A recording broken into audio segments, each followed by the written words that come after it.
So you're in high school physics class, and your teacher asks the class, "Okay, everyone, what is the formula for momentum?" And you, being an eager young physics student, raise your hand and proudly tell your teacher that momentum equals mass times velocity. And your teacher says, "Great job, that is exactly right. Momentum equals mass times velocity." And the whole class claps and cheers for you because you got the answer right. And you go up to the front of the class, and your teacher gives you a gold star for being such a good physics student. And that night you go home, and your parents are there, and they say, "We heard you got an answer right in physics class today, and so we decided to celebrate your birthday 6 months early." And then they give you an Xbox. And so you stand proudly with your Xbox in one hand and a copy of A Brief History of Time by Stephen Hawking in the other, and you tell yourself that this is the best day of your life. So you graduate high school with amazing grades, and then the day finally comes when you go to university to study physics. And you're really excited because you are going to become a scientist. You show up to your mechanics class, and the professor asks, "What is the formula for momentum?" And you tell your professor, "Momentum equals mass times velocity." And then your professor gives you an angry look, and she says, "You complete idiot. This isn't some physics class for dumb babies. We are studying rotational mechanics, and in rotational mechanics, an object's momentum is defined using the inertia tensor, which is a symmetric 3x3 matrix that you can calculate by doing integrals over the mass distribution." And the whole class of 300 people laugh at you for getting the answer wrong and for being a dumb idiot. And you ask yourself if you are really meant to be a physics student after all. Maybe you are too much of a dumb idiot to study physics. You go home that night and desperately search the internet to figure out what the inertia tensor is, but you just get lost in a maze of Wikipedia articles and feel more confused than when you started. You remember that day when your high school teacher told you that you were right for saying that momentum equals mass times velocity, and you wonder why your high school physics teacher lied to you and why they didn't tell you about the inertia tensor. The next day you show up at your relativity class, and your professor is Albert Einstein. And Einstein tells you that momentum is a four-dimensional vector that lives in four-dimensional spacetime. And you tell Einstein that you thought momentum was calculated with the 3x3 symmetric inertia tensor.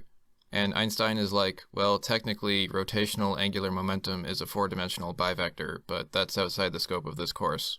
Later, you go to your advanced mechanics class, and your professor tells you that generalized momentum conjugate to position is defined as the partial derivative of the Lagrangian with respect to q dot. And in Hamiltonian mechanics, momentum is just a coordinate in the phase space on a symplectic manifold.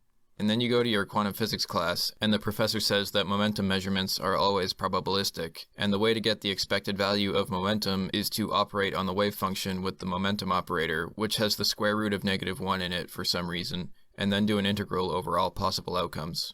And also the momentum wave function might be the Fourier transform of the position wave function, but he can't be sure since everything is just probabilities. At this point, you've completely given up trying to understand what momentum is. You've stopped going to classes, and you've stopped doing your homework because life is pointless and physics will never make sense no matter how hard you try. You remember back to the greatest day of your life when your high school physics teacher gave you a gold star, and you remember now that your teacher had this tired look in her eye, a quiet sadness that you couldn't explain, and that's when you realize she knew. She knew that momentum wasn't equal to mass times velocity because she had gone to university to study physics just like you, and she lied to you to protect you from the truth because she didn't want you to deal with the pain of never knowing what momentum is because it's too complicated.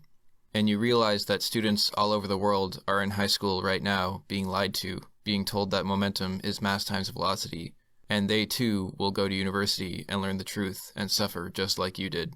And you clench your fists in anger.